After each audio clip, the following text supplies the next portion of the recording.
Pemirsa, pasca kebakaran yang terjadi di Jalan Kiai Haji Azhari, Kelurahan 10 Ulu, Palembang, tepatnya di lorong Sungai Aur, pemerintah Kota Palembang akan segera memberikan bantuan pada warga yang terdampak kebakaran melalui dinas sosial dan mendirikan posko kesehatan.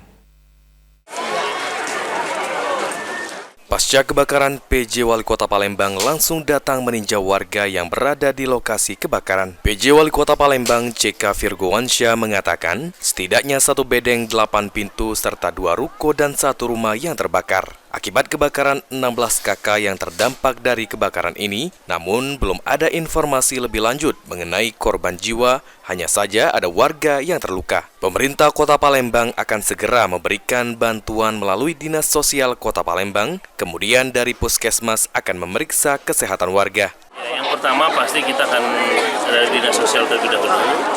Dari Dinas Sosial ada bantuan, terus kemudian nanti dari Puskesmas akan memastikan kesehatannya.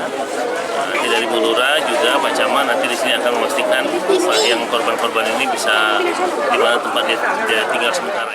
Dari kelurahan juga diminta untuk memastikan bahwa warga yang terdampak kebakaran memiliki tempat tinggal untuk sementara. Ilham Wahyudi, PAL TV.